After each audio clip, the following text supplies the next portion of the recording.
अस्सलाम वालेकुम। इसी गाइड नोटिफिकेशन मैं हूं अनस हुसैन।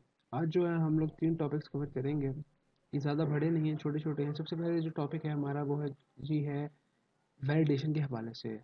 हम लोगों ने जो लास्ट टाइम अपना एक कोड लिखा था, इस कोड को जो है अगर मैं वैलिडेट करना चाहूँ कि जी ये मैंने सही लिखा है, इसमें कोई एरर वगैरह तो नहीं है, तो इसके लिए हम क्या करते हैं।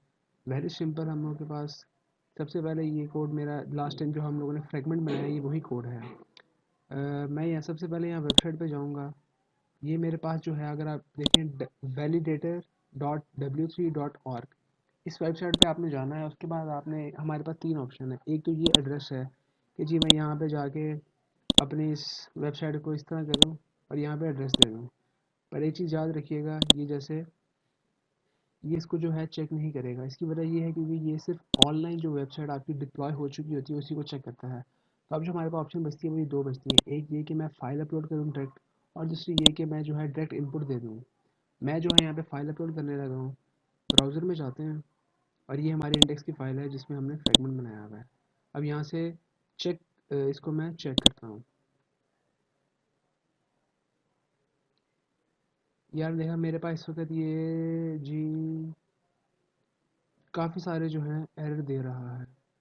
अब एरर चेक करते हैं। सबसे पहले जो है हमारे पास कैरेक्टर इनकोडिंग है। वो जो है हम लोग का जो मेटा टैग है वो मैंने यहाँ पे नहीं डाला हुआ। और इसके साथ साथ मेरे पास जो है एट्रीब्यूट नेम मिसिंग, और ये हमारे पास जो अगर आप यहाँ देखिए हेड का जो टैग है वो मिसिंग है। इसके बाद मैं यहाँ पे डाल देता हूँ जी अपना मेटा।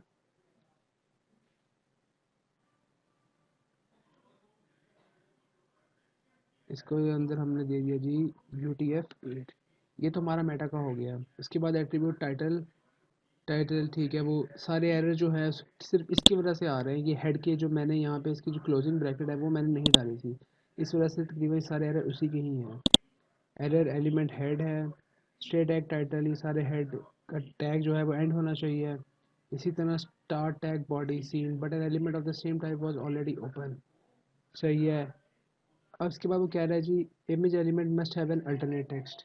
ये फिर वही बात, हम लोग एसईओ के लिए ये बहुत बेहतरीन है। हम लोग अगर अपने कोड को वैलिडेट कर रहे हैं, यहाँ पे मैं आता हूँ इमेज में, उसने कहा है हमने अल्टरनेट टेक्स्ट नहीं डाला हुआ। यहाँ पे मैं अल्टरनेट टेक्स्ट डालता हूँ।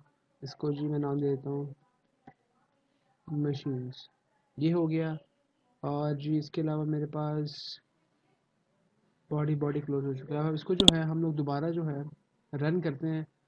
अगर तो ऑनलाइन होती तो मैं डायरेक्ट यहीं से चेक कर लेता, पर क्योंकि ये हमारे पास फाइल है तो मुझे इसको जो है फाइल को दोबारा अपलोड करना पड़ेगा। यहाँ मैं फाइल में आया और यहाँ से दोबारा हम लोग जो है चेक करते हैं। ये document checking completed, no errors और वार्निंग शो। ये तो हमारा हो गया। इसी तरह अगर हम यहाँ मैं पीछे आऊँ, HTML की तरह हमारे पास यहाँ पे एक CSS चेक करने का भी तरीका है। तो आइए हम लोग अपने CSS को चेक कर लेते हैं। CSS में आया, इसी तरह डायरेक्ट इनपुट हम ये डायरेक्ट एड्रेस नहीं दे सकते। हमारे पास फाइल की ऑप्शन है और डायरेक्ट इनपुट की ऑप्शन है। मैं फाइल में आता हूँ, यहाँ से जो हम लोग अपनी फाइल को चेक करते हैं। ओह वेरी नाइस, हम लोग के पास जो है यहाँ पे भी कोई एरर नहीं है। ये थी जो हम लोग की इंपॉर्टेंस ऑफ वैलिडेशन। वैलिडेशन के हवाले से तो बात हो गई। अब जो हम लोग का अगला टॉपिक है वो है जी जेन कोडिंग। जेन कोडिंग क्या चीज़ है, आप इसको इस तरह समझ सकते हैं कि जी मैं अपने कोड को आसानी और तेज़ी के साथ जो है लिख सकता हूँ। ये हर किस्म के एडिटर के लिए मौजूद है। हम लोग सबलाइम यूज़ कर रहे हैं तो मैं आपको सबलाइम पे ही करके दिखाता हूँ। ये इसी तरह जिस तरह जी फॉर एग्जांपल मेरे पास है जी H1। जैसे ही मैंने टैब प्रेस किया तो ये आपने देखा कि ये डबल हो गया और मैं यहाँ पे कुछ भी लिख सकता हूँ। इसी तरह मेरे पास P का टैग है, मैंने टैब प्रेस किया तो ये मेरे पास फ़ौरन लिखा आ रहा है। इसके अलावा अगर मैं थोड़ा और तेज़ चाहूँ कि जी मेरे पास H1 टैग हो, इसके अंदर मेरे पास P का टैग हो, जैसे ही मैंने टैब प्रेस किया तो ये मेरे पास बना आ गया है। और मैं चाहता हूँ कि जी P के अंदर मेरे पास पहले से ही कुछ लिखा है, तो उसके लिए मैं क्या यूज़ करूँगा, ये वाली ब्रैकेट्स का मैं इस्तेमाल करूँगा। ये पैराग्राफ मेरे पास आ गया, इसको जो है मैं यहाँ पे क्लोज कर दूँ। और जैसे ही मैंने टैब का प्रेस किया तो आपने देखा कि P के अंदर मेरे पास पहले से ही लिखा आ गया। ये आपने देखा कितना ये हमारा जो है टाइम सेविंग जेन कोडिंग को आप कह सकते हैं। इसके अलावा हमारे पास H1, इस तरह मैं कोई जो है क्लास बनाना चाहता हूँ तो मैं इसके लिए डॉट का इस्तेमाल करूँगा। क्लास जैसे ही मैंने टैब प्रेस किया तो आपने देखा ये मेरे पास जो है क्लास बनी आ गई है। इसके अलावा और ये जो चीज़ है ये हमेशा डिफ़ॉल्ट ही रहेगी, डिव। अगर आप चाहते हैं कि मैं यहाँ पे डिव डिव ना आए मेरे पास, तो उसके लिए मैं क्या यूज़ करूँगा जी, unordered list dot my class. ये जैसे ही मैंने टैब प्रेस किया तो आपने देखा कि जी मेरे पास जो क्लास है वो माई क्लास बनी आ गई अनऑर्डर लिस्ट। अगर मैं यहाँ पे अनऑर्डर लिस्ट नहीं लिखूँगा, सिंपल अगर मैं यहाँ पे माई क्लास लिखता हूँ या कोई भी मैंने क्लास बनानी है वो डॉट के साथ लिखता हूँ और टैब प्रेस करता हूँ, तो आपने देखा मेरे पास जो डिफ़ॉल्ट है वो डिव आएगा। और एक और बात याद रखिएगा कि हमेशा आपने अपने कर्सर को एंड पे लाना है। अगर मैं ये डॉट के बाद ले आऊँ कर्सर को, तो आपने देखा कि ये उसके दरमियान ही कुछ बन गया है। इस वजह से हमेशा याद रखें कर्सर जो है आपका हमेशा एंड पे होना चाहिए। इसके अलावा हम लोग इसमें ये भी कर सकते हैं जी, मेरे पास मेन क्लास है, उसके अंदर मेरे पास एक h1 का टैग है, उसी के साथ मेरे पास p है और मैं चाहता हूँ कि जी मेरे पास 3 जो है p आ जाए, तो मैं क्या करूँगा, मल्टीप्लाई ये स्टार का निशान साथ 3, और जैसे ही मैंने टैब प्रेस किया तो आपने देखा कि ये मेरे पास आ गया। और मज़े की बात, मैंने यहाँ लिखा जी कुछ भी कर लेते हैं, ये इसके बाद जैसे ही मैं टैब दबाऊँगा तो ये अगली लाइन में आ गया है, फिर टैब ये अगली लाइन में आ गया। ये है हमारा फ़ायदा ज़ेन कोडिंग का। इसके अलावा अगर मैं चाहता हूँ कि जी ये जो साइन है लेस देन का, ये जो है आपकी चाइल्ड बनाता है आपकी पीछे पेरेंट का, पर अगर मैं यहाँ प्लस का इस्तेमाल करूँ तो इसका मतलब है ये इसका सिबलिंग है। फॉर एग्जांपल ये मेरे पास h1 है और p जो है अब इसका चाइल्ड है, और साथ ही मैंने प्लस का इस्तेमाल किया और मैंने यहाँ नैव दे दिया, तो अब ये जो नैव है ये p का सिबलिंग है। आप खुद ही देख सकते हैं, ये देखा आप लोगों ने, इंडेंटेशन एक साथ ही दोनों की हुई हुई है। ये हो गया। अब मैं कोई बड़ा कोड लिख रहा हूँ जिसका मेरे पास ये मेन है साथ h1 है, मैं चाहता हूँ कि जी h1 में पहले से कुछ लिखा है जिसके बारे में आपको बता चुका हूँ, हेडिंग। साथ ही मैंने जी यहाँ पे दे दिया जी मेरे पास p जो है कम से कम 3 होने चाहिए, और साथ मेरे पास जो है एक नैव का सिबलिंग होना चाहिए p का। ये मेरे पास नैव आ गया। साथ ही मैं उसमें कहता हूँ मेरे पास अनऑर्डर लिस्ट हो, और लिस्ट हो, और साथ लिस्ट हो जो कि मेरे पास कम से कम 4 हो। जैसे ही मैं टैब प्रेस करूँगा आपने देखा ये मेरे पास सारा कुछ खुद ब खुद बना आ गया। आप देख सकते हैं ये कितना फ़ायदा है। जैसे मैं टैब दबाता जाऊँगा ये खुद ब खुद जो है अगली लाइन में उनके दरमियान में आता जाएगा, ताकि हम लोगों को लिखने में आसानी हो। माउस पकड़ के मुझे उसके बीच में बार लाने की ज़रूरत ना पड़े। इसी तरह मैं चाहता हूँ कि मेरे पास अभी आपने देखा कि जब मैं टैग प्रेस करता हूँ ये सिंपल लिस्ट है, मैं चाहता हूँ कि जो एंकर टैग भी मेरे पास बना है तो सिंपल मैं ए का इस्तेमाल करूँगा और ये प्रेस किया तो आपने देखा मेरे पास ये जो लिस्ट है ये लिंक जो है इस पर बन चुका है। ये तो हमने बात कर लिया। अब बात करते हैं कि इसको हम लोग डाउनलोड किस में कर सकते हैं। सबसे पहले आप लोगों को जो है जी इस साइड पे जाना है, इसका नाम है जी emmet.io। यहाँ पे आपने जाना है, ये हर किस्म के जो एडिटर है उसके लिए मौजूद है। यहाँ से आपने डाउनलोड के बटन पे क्लिक करना है और आप देख सकते हैं कि टेक्स्टमेट है, सबलाइम है, एटम है, कोडा एक्सप्रेस और Notepad plus plus, Dreamweaver, Brackets, ये सारे अवेलेबल हैं। और साथ ही ऑनलाइन सर्विसेज भी यहाँ पे मौजूद है। मैं सबलाइम यूज़ कर रहा हूँ तो मैं सबलाइम पे जाऊँगा। इसके बाद जो है इसका सारा लिखा तरीक़ेकार लिखा हुआ है, आपने इसको किस तरह डाउनलोड करना है। अगर इसके बावजूद अगर किसी से कोई डाउनलोड नहीं होता तो आप लोग जो है कमेंट सेक्शन में मेरे से पूछ सकते हैं, पर मुझे उम्मीद है ये साथ ही आप देख सकते हैं ये जो एक्शंस हैं इनके, इसे आप एब्रीविएशन कह सकते हैं, इन्होंने साथ हमें दी हुई हैं कि हम लोग किस टैब से क्या यूज़ करके क्या चीज़ जो है हम लोग उसको इस्तेमाल कर सकते हैं। बाकी सिंपल है, यहाँ से आपने इंस्टॉल करना है और आपका जो है वो चल पड़ेगा। अगर इसके बावजूद भी जैसे कि मैंने पहले कहा समझ नहीं लगती तो आप कमेंट सेक्शन में पूछ सकते हैं। ये तो जी हम लोग की होगी ज़ेन कोडिंग। अब हम जो है अपने अगले टॉपिक के बारे में बात करते हैं। हम लोगों का जो अगला टॉपिक है वो रिसर्च एंड नॉर्मलाइजिंग है।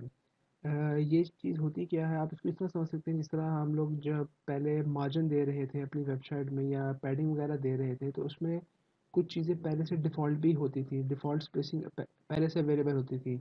तो रीसेट जो होता है CSS, ये क्या करता है, ये इसको ये जितनी भी पहले से ब्राउज़र की जो डिफ़ॉल्ट चीज़ें होती हैं उनको पूरी तरह ख़त्म कर देता है। इसमें जो है हमारे पास सबसे पहले जो है हमारे पास एक ये है एरिक मायर की, ये वेबसाइट है, आप यहाँ पे जा सकते हैं। एरिक, ये meirweb.com/eric/tools/thesis और /reset। यहाँ पे आके आप अगर गौर करें कि इसने मार्जिन ज़ीरो कर दिया, पहले ये हर चीज़ जिस तरह आप देख सकते हैं HTML से स्टार्ट हुआ है, बॉडी डेव स्पैन एप्लेट, इसको इसने हर चीज़ को जो है margin zero, padding zero, border ख़त्म कर दिया है, फॉन्ट साइज़ भी इनहेरिट, और उसके बाद वर्टिकल लाइन इसने बेसलाइन कर दी है। इसी तरह हमारे पास ये है। अब मैं क्या करता हूँ जी, इसको मैं कॉपी कर लेता हूँ। ये मेरे पास का कोड कॉपी हो गया है। अब मैं आपने चलते हैं जी इसमें अपने कोड में, बेहतर तो यही है कि आप लोग इसके लिए एक और जो है स्टाइल बना लें, पर मैं यहीं पे इसको डाल रहा हूँ। एक और बात याद रखिएगा कि अगर आपके पास 3-4 किस्म के स्टाइल हैं, या जिस तरह मैंने अभी ये रीसेट का एक है, तो कभी भी यहाँ पे कोई 10-12 या 5-6 किस्म की जो है ना लिंक कभी मत दीजिएगा। इसका सबसे बड़ा जो ड्रॉबैक है वो ये है कि जी जैसे ही आपकी वेबसाइट जाती है, डिप्लॉय होती है, तो जैसे ही आप किसी भी कोई चीज़ आपकी वेबसाइट पे सर्च की, तो वो जो है टाइम लेगी, क्योंकि ये पहले जो है आपने तो कंप्यूटर पे जो है उसको इंस्ट्रक्शन दे दी कि जी मुझे फ़लाँ चीज़ दिखाओ।